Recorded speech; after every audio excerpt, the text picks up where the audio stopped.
malam hari ini sebenarnya karena firman itu sebenarnya, makanya kalau datang ke ibadah, apapun juga ibadah namanya, saya mesti ngomong sama Tuhan. Tuhan, Engkau mesti ngomong malam hari ini buat saya. Saya harus dapat sesuatu yang firman, siapapun yang nyampaikan firman itu harus jadi rema buat saya. Karena saya mau berjalan dari kemuliaan kepada kemuliaan setiap hari. Saya harus berjalan dalam kekudusan setiap hari. Saya mau berjalan ke arah sempurna. Saya mesti dengerin firman. Saya tahu firman malam hari ini buat saya terutama. Terus Tuhan ngomong kan tadi. Terus saya rasa firman Tuhan pakai mulutnya gembala kita, amin. Karena firman yang keluar dari mulutnya Tuhan dan firman yang keluar dari mulutnya gembala malam ini sama berkuasanya, karena yang diomongin sama-sama firman. Dan firman yang keluar dari mulut kita pun juga sama-sama berkuasa kalau mulut kita ngomong firman. Yang jadi masalahnya mulut kita kan jarang ngomong firman. Perlu bertobat kan malam hari ini, amen. Kita ngomong diulang-ulang, cari Tuhan, cari Tuhan, cari Tuhan, cari Tuhan, cari Tuhan. Betul apa enggak? Saya rewind, kalau di rewind itu bisa 40-50 kali. Alkitab ngomong kan, satu perkara 2-3 orang saksi sah. KPK juga ngomong, kalau ditemukan 2 alat bukti sah, bisa ditangkap tuh orang. Ini niru Alkitab tuh rupanya. Kalau diomongin dalam satu ibadah ngomong berulang-ulang kali itu sah tuh Tuhan ngomong tuh sebenarnya. Kita mesti jadi tangkap tuh. Berapa banyak yang kita sibuk hari ini? Saya sibuk sekali loh. Sampai tadi makan di jalan. Kita kan sibuk kan masing-masing kan. Dan setiap orang itu masing-masing merasa penting buat dirinya sendiri. Lihat fotonya itu, banyak foto siapa? Foto orang itu foto selfie. Karena tadi juga ngomong kan, berhala yang terbesar itu bukan kita ke Gunung Kawi atau nyembah Nyoho. Berhala yang paling besar adalah menomor duakan Tuhan. Berhala itu kalau Tuhan udah jadi nomor 2 itu jadi berhala. Cari Tuhan itu gimana sih? Kita kan sibuk kan setiap hari. Kita kan nggak nganggur, kita kan orang kerja. Terus gimana cari Tuhannya? Apa kita meski saat teduh? Ya saat teduh harus. Bangun pagi, sebelum bangun pagi itu saat teduh. Kita meski meluangkan waktu sama Tuhan. Saya meski bertobat untuk hal ini. Saya banyak berdoa di jalan, di bahasa roh, ambil nyetil ya. Di mata kaya, rana mata kaya, ini bahasa roh. Kita meski pakai bahasa roh itu ya. Bahasa roh itu kita membangun manusia roh kita. Itu meski dipakai. Jangan dipakainya waktu di ibadah seperti ini. Amin. Nanti kalau bahasa rohnya dipakai di ibadah ini, dari nanti 10 tahun yang akan datang, bisanya bahasa roh lama ya, bahasanya lala terus. Tambahin sedikit li, jadi lali lupa itu bahasa Jawanya. Terus dipakai setiap hari, mata kaya rana mata. Mau masak, mau kerja, mau nyetir, mau di mana dipakai. Itu bahasa komunikasi dengan Tuhan. Itu salah satu kita mencari Tuhan, mengkoneksi dengan Tuhan. Yang kedua, namanya orang mencari Tuhan, namanya membangun keintiman, ya kasih waktu yang spesial sama Tuhan. Saya agak beberapa bulan ini agak renggang memang. Saya tahu malam hari ini buat saya itu firman. Malam hari ini kita mesti bertobat cari Tuhan. Jangan cari Tuhan itu ditutupin dengan ibadah. Ini celebration, ini fellowship, ini kita makan, kita kan dapat makan kan ini. Makan firman kan. Nanti juga dapat makan fisik kan. Tapi yang terpenting itu waktu kita datang kepada Tuhan tuh kita beri hidup kita itu sama Tuhan. Waktu seperti pacaran dulu, ingat nggak waktu pacaran? Ibu Nani masih ingat nggak pacarannya dulu kira-kira? Kita ini kan keluarga muda kan tahu waktu pacaran dulu. Peluangan waktu, ngelihatin dia ngomong, dengerin maunya apa. Apalagi kalau ke puncak macet tuh demen tuh. Karena berduaan ini lama. Ya kan kalau kena macetnya berduaan lama nggak terasa. Sama Tuhan tuh kan harus berikan waktu kan. Seperti itu. Jangan waktu nyari Tuhan di tempat begini nih, langsung rapat dadanya berkata 40 km per jam. Tapi bahasa rohnya tuh kosong, jauh. Seperti minggu kemarin kan saya ibaratkan, orang nyari Tuhan itu seperti suami istri kan. Hubungan suami istri kan seperti hubungan kita dengan Kristus kan. Itu kan gambarannya di Efesus dijelaskan, di Petrus juga dijelaskan. Suami istri, saya bilangin ya, hubungan kita sama Tuhan itu seperti suami istri. Waktu kita datang kepada Tuhan, itu seperti kita melayani istri kita atau pasangan hidup kita. Jangan datang kepada butuh sayang sama istrinya waktu butuh seks doang. Ma buka baju, teneng, ngajar. Nggak seperti itu kan.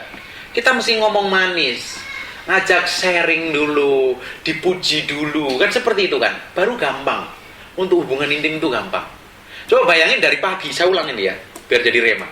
Bayangin dari pagi, Pak, nanti tolong ya setor uang ke bank karena saya ada penjualan baju ini loh. Nggak bisa mah, hari ini aku sibuk banget pokoknya, jangan ganggu saya. Siang Pak udah makan, ngapain sih kamu telepon saya lagi meeting nih, sorry ya, ditutup banting jegrek. Sore, Pak kamu pulang jam berapa? Saya lagi sibuk, jangan diganggu. Ngomongnya ketus-ketus suaminya sama istrinya.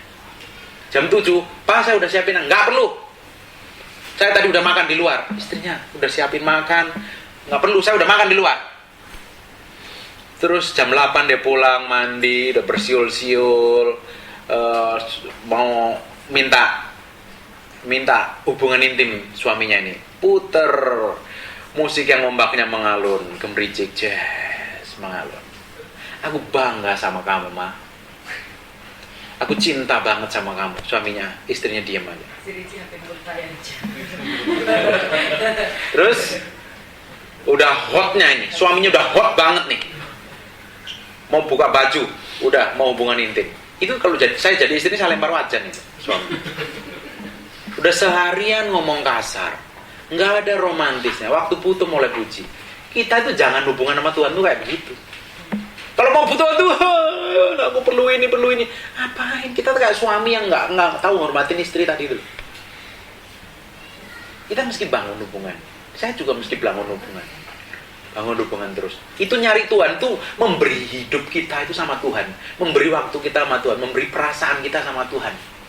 Kalau bisa ya, waktu pribadi dengan Allah itu memang waktu pribadi dengan Allah. Ya bersama Tuhan berduaan ngomong, ceritain. Kita kan banyak ngadepin masalah kan akhir-akhir ini. Siapa yang nggak punya masalah? Siapa yang ngadepin masalah minggu-minggu ini? Ngadepin atau enggak? Ngadepin. Yang ngadepin. Kita semua ngadepin masalah loh. Dan kita perlu Tuhan loh. Saya juga ngadepin masalah. Jangan dikira haleluya. Gede, ini kepala lagi pening nih sebelah. Kalau secara manusia, tapi kan saya mesti datang kepada Tuhan, ngomong sama Tuhan. Tuhan, aku nih hamba-Mu loh. Aku mencintai-Mu loh. Aku mau melayani-Mu loh. Aku punya masalah A, B, C. Ini gimana penyelesaiannya? Aku nggak ngerti. Aku serahin ke hadapan-Mu Tuhan. Tapi aku nggak mau hari ini, aku nggak ngadep kepadamu tuh bukan untuk masalah ini. Aku menghadap kepadamu karena aku mencintai-Mu. Aku sungguh mencintai. Aku pengen dengar Kau ngomong apa sih Tuhan. Aku tuh benar-benar jatuh cinta. Aku pengen merindukan Kau hadir. Tuhan, saya tutup mata dan bilang, Tuhan aku cinta Kau, aku mengasihi-Mu, Nggak ngomong, nggak minta masalah. Orang saya pernah kesaksian kan, saya berdoa untuk keperluan saya sendiri setelah merit itu hanya 2 kali. Saya ingin ganti mobil dan saya butuh apa loh waktu itu lupa. Kebanyakan doanya buat orang lain. Orang nyari Tuhan itu jangan minta. Coba Tuhan, aku pengen kenal hatimu. Nanti dikasih visi kata Pak Gembala. Visi itu apa? Isi hati Tuhan yang taruh hati kita supaya kita lakukan apa. Jadi hidup kita itu penuh makna, bermakna setiap hari kalau ada visi Allah. Hidup kita bergairah. Kita ngadepin masalah, kita lihat visi itu. Kita contohnya apa ya? Gambarannya paling gampang ya. Bulan depan kita mau dapat Mercy atau mobil Alphard yang lebih keren ya, Alphard ya. Oh, tapi besoknya waduh suruh puasa nih. Kamu kalau mau dapat Alphard dijanjiin orang, tapi kamu puasa 3 hari. Wow, kita nggak lihat puasanya nih, kita lihat Alphardnya nih. Puasa jalanin aja nih. Terus besoknya kamu harus makan sayur aja. Besoknya diasin. Kita kan nggak ngeliat tantangannya itu tadi kan. Kita ngelihat Alphardnya kan. Visi itu kayak begitu. Yang dilihat visinya mau dia hadapin masa kita kejar itu. Visi itu lahir karena kita hubungan pribadi dengan Tuhan. Hubungan pribadi di Tuhan itu bukan korporat. Ini namanya korporat, hubungan pribadi dengan Tuhan itu kita menyendiri dengan Tuhan. Kasih 15 menit, Tuhan aku cinta Kau, aku pengen kenal Kau. Dulu saya bisa berjam-jam hanya nyembah Tuhan. Sekarang karena berhubung dengan pekerjaannya mulai sibuk, kita berdoa kadang di mobil ya, kita berdoa itu, tapi rasanya kurang begitu intim lah. Masa kita suami istri mau hubungan intim di jalan raya? Karena mungkin kan ya. Betul apa enggak? Orang gila nih, tangkap nih anjir. Namanya hubungan itu di tempat privat, yang privasi ya. Di kamar berdoa, pandang-pandangan, pegangan tangan, mesra-mesra, sharing, bisik-bisikan sesuatu gitu. Sama Tuhan tuh kayak begitu. Karena hubungan suami istri itu kan digambarkan dengan hubungannya Kristus dengan jemaatnya kan. Hubungan suami istri itu. Hati-hati, makanya kalau kita nggak bisa mencintai istri kita, ini laki-laki yang perlu bertobat yang nggak bisa bilang I love you ini ya. Jangan harap datang pada Tuhan bilang I love you, kaku juga. Orang yang kelihatan aja nggak bisa love you kok. Sama Tuhan yang nggak kelihatan gimana itu? Perlu bertobat tuh ya. Karena suami istri hubungan seperti Kristus dengan jemaatnya. Makanya kalau kita mesra, kita hormatin pasangan kita mesra itu gambaran kita sama Tuhan loh. Itu refleksinya kok, gampang, simple. Makanya kalau orang nggak mesra, ngomongnya kasar sama istri, hati-hati tuh hubungan sama Tuhan juga pasti jauh. Tuhan aku perlu ini, Tuhan aku perlu ini. Tuhan tuh bukan supermarket atau Tuhan super. Dia raja. Kita yang mesti datang kepada dia. Kita hormatin dia. Ini saya juga bertobat. Malam hari itu firman buat saya. Emangnya kalau saya nyampein firman ini buat orang lain, bukan buat saya dulu sendiri. Ini ditegur. Ternyata ini yang ngomong perlu bertobat juga. Cari Tuhan. Kita sama-sama cari Tuhan ya. Saya ngomong sama ponakan saya. Kalau kamu sekarang ini umur berapa? Umur 17. Kamu mulai hari ini cari Tuhan sungguh-sungguh. Satu hari kamu luangkan waktu 2 jam hanya sama Tuhan. Mau selidikin firman, mau baca firman, mau dengerin khotbah, mau kamu berbahasa roh, mau apa? Kamu lihat ya. Kamu nanti umur 25 tahun Tuhan pakai kamu dahsyat, saya bilang. Sebenarnya saya ngomong buat diri sendiri, saya ngomong ponakan itu. Ya, memang saya realnya ngomong ponakan saya. Tapi saya ngomong begitu tuh menguatkan hati saya. Kalau Robert, kalau kamu hari ini mulai start cari Tuhan, kamu lihat 4 tahun, 5 tahun kemudian Tuhan percayakan perkayaan yang lebih gede, kapasitas yang lebih gede, pengaruh yang lebih gede. Karena promosi, mau jabatan, mau berkat, mau itu sumbernya dari Tuhan. Promosi tidak datang dari timur dan barat dan selatan, tapi datangnya dari utara. Utara itu kota Allah. Artinya promosi itu datangnya dari Allah. Amin. Mau masalah kayak apapun kita datang sama Tuhan, nyembah aja Tuhan. Waktu kita ngadepin masalah, tahu-tahu ada orang telepon minta dikonselingin. Pernah kan ngalamin gitu? Kita baru ngomongin, masalah kita, orang itu diselesaikan, masalah kita juga kelar. Ternyata hebat ya Tuhan. Kadang orang kita punya masalah, kadang dikirim orang bermasalah datang kepada kita, kita suruh konselingin, kita lupa masalah kita mikirin masalah itu. Masalahnya orang yang kita konselingin kelar, kita kelar. Berapa kali kan kita lagi butuh duit nih. Tiba-tiba ada orang datang kepada kita minjem duit. Ada kita ngelihat orang kasihan. Ternyata tanpa sadar ya kita kasih duit yang kita perlu itu sama orang itu. Enggak lama kemudian Tuhan berkatin kita. Kita ngalami kayak begitu. Pernah ngalami kayak begitu? Punya pengalaman seperti itu? Belum pernah punya ya. Nanti Tuhan ajarin ya. Karena ini pengalaman pribadi, ini Bapak ini ngalamin. Nanti sharingin aja. Karena apa? Yang ternyata hidup kita itu bukan tentang kita. Hidup kita itu sebenarnya tentang orang lain yang diubahkan melalui hidup kita. Tentang orang lain yang diberkati melalui hidup. Katakan hidup kita. Ayo ngomong bareng-bareng. Hidup kita. Hidup saya. Bukan tentang saya. Tetapi tentang orang lain yang diberkati dan diubahkan melalui saya. Jadi dirinya sendiri yang belum berubah dulu ya, supaya orang lain berubah. Jadi jangan pernah pengen merubah suami ya. Suami saya pengen romantis, nggak bisa. Harus dimulai dulu romantisnya. Harus ada yang berkorban dulu. Ambil lilin dulu. Kalau perlu obor. Kalau perlu obor. Obor. Iya. Perlu samba banget. Gitu. Jadi perlu kita kan nggak bisa nyelamatin diri sini. Yesus dulu yang berkorban buat kita. Betul nggak? Artinya kenapa? Kita sendiri yang melakukan dulu. Kita yang mulai dulu. Tuhan sekali mulai, kita melangkah sekali. Nanti 1000 langkah Tuhan yang kerja. Kalau Tuhan sudah memulai, selanjutnya Tuhan yang kerja. Bagian kita itu melangkah. Bagian kita cari, coba kita bangun hubungan intim dengan Tuhan. Ini nggak main-main. Kekristenan kita nggak bakalan punya kuasa bisa berkembang kalau orang-orangnya nggak pernah punya hubungan pribadi dengan Tuhan. Apa yang diomongin itu berasal dari Tuhan. Mau berkembang besar, kita mulai ya. Kayaknya saya pernah ngomong kayak begini ya. Kita lihat ya 3 tahun ke depan mau pasti jadi gereja. Karena pasti kita akan mecah belah kok. Kenapa orang yang cari Tuhan, di mana Tuhan ditinggikan, dia akan narik semua orang. Saya sendiri ngalami. Saya cari Tuhan gila-gilaan, Tuhan percayakan kapasitasnya lebih gede, pengaruhnya lebih gede. Saya ngomong di marketplace, saya ngomong di dunia kerja, saya ngomong di mana aja. Orang mau dengerin apa yang saya ngomong. Bukan ngomong kosong, ada powernya, ada kuasanya. Kadang kita berdoa ya, saya siapa sih doain kayak begini, nggak ada kuasa. Katanya kita doain ternyata sembuh ya. Kenapa kalau Tuhan pakai orang-orang kayak kita gini? Tuhan butuh kita, perlu kerjasama. Yang jadi masalahnya kita mau kerja nggak? Tadi ngomong ditutup berkali-kali, cari Tuhan. Ayo coba luangkan waktu sama Tuhan. Jangan cari Tuhan di gereja. ditutupi dengan ibadah, ditutupi dengan aktivitas rohani, tidak menutupi hubungan kita pribadi dengan Tuhan. Itu tidak bisa ditutupin. Itu nggak bisa dikamuflasekan dengan pelayanan ya. Hubungan pribadi dengan Tuhan tidak bisa dikamuflasekan atau tidak bisa ditutupi dengan pelayanan. Apapun juga. Hubungan pribadi dengan Tuhan itu ya hubungan kita dengan Tuhan. Kasih waktu buat Tuhan. Tuhan, aku cinta engkau, aku pengen cari wajahmu, aku pengen hatimu. Kasih 5 menit, 10 menit, tambahin terus. Amin. Kita akan lihat perkara besar yang Tuhan akan bukakan buat kita. Ini harus dimulai loh ya. Hubungan sama Tuhan itu penting.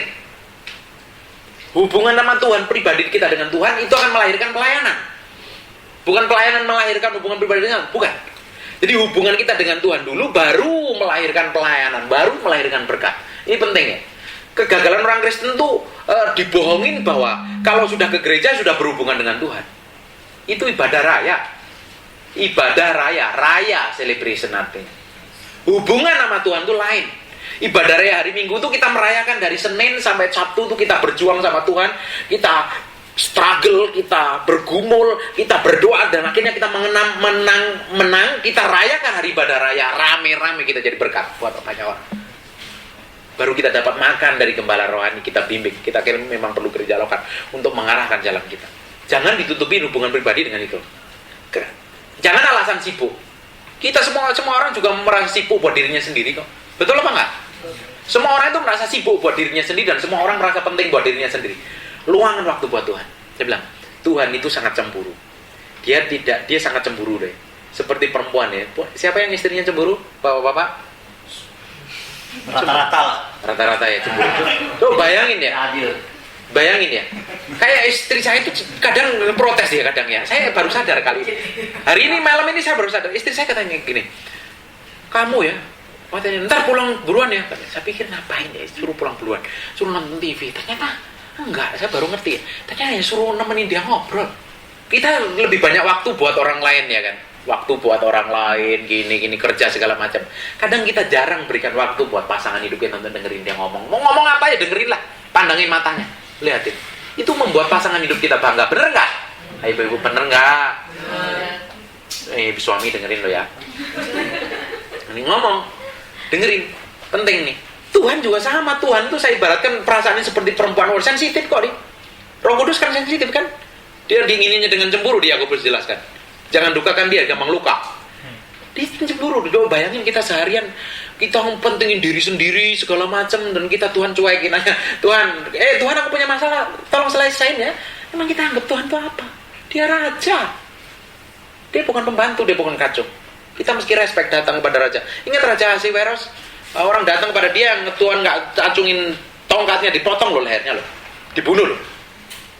Tuhan itu raja. Kita mesti hormati. Datang kepada Tuhan itu seperti itu. Hati-hati loh ya. Berhalamu, pekerjaanmu, anakmu, bisnismu. Yang lebih parah lagi, BB dan HPmu. Itu bisa jadi berhala. Berapa banyak kita pelototin ini. Kalau baca Alkitab sih, saya rasa nggak mungkin ya. Pasti BB-an, kalau nggak chatting, kalau nggak lain, kalau nggak lihat Yahoo atau apa segala macam lah. Lebih banyak di situ daripada Tuhan. Tuhan cemburu.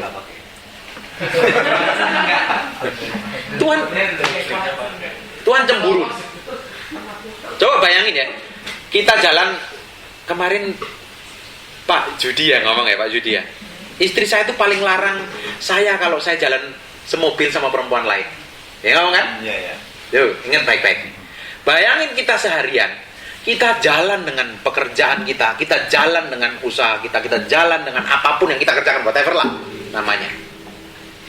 Terus kita nggak pernah datang sama Tuhan. Kira-kira perasaannya kayak apa Tuhan, bayangin kayak gitu.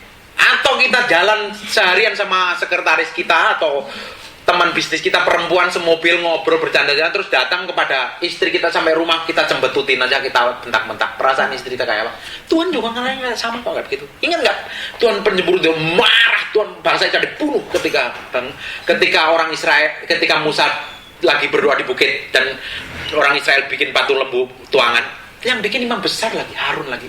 Bener tuh orang Israel ya. Saya nggak bisa pikir tuh. Tuhan marah, dibunuh semua tuh. Ingat nggak? Dia pencemburu loh, nggak main-main loh. Ingat, coba pelajarin di perjanjian lama.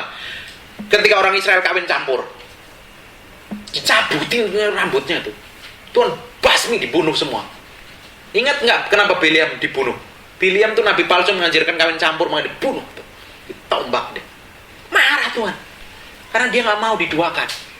Tuhan tidak mau diduakan. Coba tanya istrinya, mau diduakan nggak kamu? Mana istrinya? Yang deket itu? Mau poligami? Hah? Hah? Tuhan nggak mau diduakan loh. Istri juga nggak mau diduakan. Apalagi Tuhan yang sensitif. Saya bertobat nih. Kayaknya saya mesti doa puasa besoknya. Harus cari Tuhan nih. Kita harus sungguh-sungguh hormatin Tuhan loh. Kita harus hormatin Tuhan lebih dari sekalian. Si Pak Gembala ngomong loh, cari Tuhan loh. Cari Tuhan. Cari Tuhan mau ngapain? Cari Tuhan di gereja. Cari wajah Tuhan di mana? Pandangin foto Tuhan Yesus yang rambutnya gondrong itu. Kayak begitu? Bukan. Hah? Tuhan Yesus mukanya nggak gitu, itu bohong itu. Itu yang itu kan Tuhan Yesus, saya rasa kalau kan Tuhan Yesus itu Allah ya. Kalau saya rasa karena saya orang Jawa pasti dia hitam manis begitu deh. Kalau menurut orang Chinese juga sipit-sipit saya rasa. Karena Tuhan kok. Tuhan buat segala bangsa. Ini kan Tuhan orang Timur Tengah. Tuhan sekarang kan tubuhnya penuh kemuliaan. Masa kita nyari Tuhan mandangin fotonya kayak begitu? Nyari Tuhan tuh beri waktu, beri hati, beri perasaan, beri pikiran sama Tuhan. Beri hati, beri waktu, beri pikiran, beri perasaan sama Tuhan. Perlu beri uang kita sama Tuhan. Itu penting loh ya. Nah, mulai bertobat malam hari ini ya. Saya juga akan bertobat. Kita sama-sama sungguh-sungguh cari Tuhan. Udah gak ada solusi lain deh. Mau diberkati, mau dipromosi, mau tambah cinta sama istri, mau suami romantis, cari Tuhan. Tuh, laporan aja sama Tuhan. Tuhan tuh suamiku, aku kan pengen romantis. Tuhan, nanti Roh Kudus yang akan kejar, percaya sama saya. Mau diapain Roh Kudus yang akan kejar. Saya mau kasih tahu ya. Nih, kalau suami istri sama-sama cari Tuhan nih. Saya cari Tuhan, istri saya cari Tuhan. Sama-sama kita cinta Tuhan. Saya ngomong sama istri ya, nih, apa hal yang kamu gak suka sama saya? Banyak keluar tuh, berlembar-lembar tuh. Waduh, saya langsung lemes. Wah, aku belum sempurna, belum bisa jadi suami yang baik. Terus saya tanya, dia tanya balik, kekurangan nggak ada. Saya pandang, saya kan harus bijaksana yang lebih rohani dong. Saya pandang kelemahanmu itu kekuatan saya. Dia cengar-cengir aja, senyum-senyum sendiri. Tapi kan saya tahu banyak kelemahannya, kan saya nggak perlu ngomong kan, nanti dia tambah dong. Tapi ada perlahan untuk kamu. Saya hanya ngomong sama Tuhan. Saya pingin Tuhan, saya pingin istri itu kayak begini loh ya. Saya pingin pasangan hidup saya itu kayak begini. Saya serahin ke Tuhan. Karena saya ngomong langsung sama dia kalau terima, kalau nggak terima tersinggung loh. Maksud kita benar, cara nyampainya salah. Hasil salah, ribut. Tersinggung malah, tidur dipantatin kan celaka kita mah. Repot. Akhirnya saya ngomong ke Tuhan. Tahu nggak? Istri saya akhir-akhir ini nggak banyak nuntut sama saya. Tahu nggak Beb katanya, panggil saya baby. Beb. Saya panggil dia, honey, madu gula sugar. Ini meski contoh ya, ini hal baik nih ya. Terus dia nggak banyak ngomong. Karena dia tahu kelemahan saya itu di jalan itu agak koboi. Laki-laki biasanya ya muda-muda ya agak koboi ya. Belum dipotong motor, angkot begitu kan begitu. Ternyata dia nggak banyak ngomong sekarang, hanya dilihatinnya diem. Kan saya tertuduh biasanya dia ngomel-ngomel. Ternyata saya tanya pelan-pelan, dia ngomong sama Tuhan. Tahu nggak Tuhan kejar saya? Ternyata Roh Kudus kejar saya. Dengerin baik-baik suami istri. Nggak usah nuntut suamimu, laporin ke Tuhan. Tuhan yang akan kejar dia habis-habisan. Nanti kalau Tuhan ngomong, kita nggak bisa ngapa-ngapa, bisa nangis. Nangis, benar-benar nangis. Saya pernah ceritakan ya. Saya dari Sudirman mau lewat karet Bendil Tanah Abang itu. Saya mau penting kan nih, mau meeting segala macam penting. Saya salib di samping ada truk, di sini ada Avanza. Saya bel-bel Avanzanya pelan tambah direm, kesel dong ini. Daging, manusia daging tadi. Manusia daging Pak muncul. Saya bel-bel, marah dia. Waduh, saya salib ya kan, saya memang tujuan saya murni nggak koboi itu. Disalib saya disalib lagi, dia berhenti pelan. Waduh nih, wah teteng. Saya salib, potong, saya jalan, saya berhenti di depannya, saya turunin kaca. Marah. Saya terus, dia mau salib saya, nggak kasih jalan, sampai Cideng. Koboi ya ini pendeta satu ya. Nah, saya berhenti. Terus saya turunin kaca, bilang, saya gini, begitu. Sombongnya itu manusia Robert satu dagingnya kuat. Terus saya ke Puri, ada meeting kan, saya ke Puri. Tahu nggak, sepanjang tol Puri mau meeting, pulang meeting, balik jemput di sini, nangis dia kejar Roh Kudus, nangis, Tuhan aku nggak mau lagi. Ini rasanya kayak digebukin tuh loh, tahu nggak? Perasaan ini rasanya kayak waduh, saya bilang tertuduh nih kayak begitu, aku nggak mau ulangi lagi, aku nggak mau ulangi lagi. Nangis saya kasih tahu ya, nggak usah tuntut suamimu, laporin ke Tuhan, Tuhan yang akan kerja. Kemarin saya di Kelapa Gading ditabrak mangkot, ditabrak mobil bawa galon itu loh, belakangnya bonyok. Saya bilang, Mas pinggir, kok bisa kalem ya? Oh, Roh Kudus nih, kayak gitu. Menang nih, biasanya malah marah. Mas kok bisa nabrak? Saya bilang, ya Pak, saya bertanggung jawab. Dia udah ketakutan lagi, muka kayak tentara begini ya. Dia ketakutan jadi, Pak saya tanggung jawab, katanya. Oh ya udah. Saya bilang, gimana kamu gantinya? Saya bilang, kan dia sopir ya kan. Kamu gantinya gimana? Saya pinjemin, oke. Mas, ini mobil saya kan ada asuransi. Kamu gantiin bayar OR-nya aja. Saya bawa ke bengkel. Besok saya bawa ke bengkel. Ya udah, saya bayar. Terus saya ke Mall Kelapa Gading, ke Gading Nias. Saya ke sana karena ada meeting. Nyetir pelan-pelan. Kok sepanjang saya sedih inget-inget mukanya Mas itu. Kok Yesus banget ya Tuhan saya ya Tuhan. Biasanya marah-marah kok sedih saya bilang. Saya rasa nih istri saya lagi doain saya. Hasilnya mulai keluar buahnya. Saya sendiri nangis inget-inget Mas itu. Terus saya bilang, nih saya tadi ditabrak motor. Kamu minta duitnya nggak? Minta kan? Kok istri saya yang lebih galak ya? Saya bilang, minta lah, tapi saya sedih. Kamu kebiasaan jangan-jangan nggak minta duit lagi. Minta nih uangnya nih, makasih kamu nih. Ini bayar bukan buat kamu, ini uang panas saya bilang. Ini uang buat bayar bengkel saya bilang. Mulai berubah. Kita pingin pasangan kita berubah, laporin ke Tuhan, dia akan kejar habis. Pingin suamimu romantis, laporin ke Tuhan. Pingin istrimu romantis, laporin ke Tuhan, dia akan kejar habis. Bagian kita ngapain? Cari Tuhan. Cari Tuhan.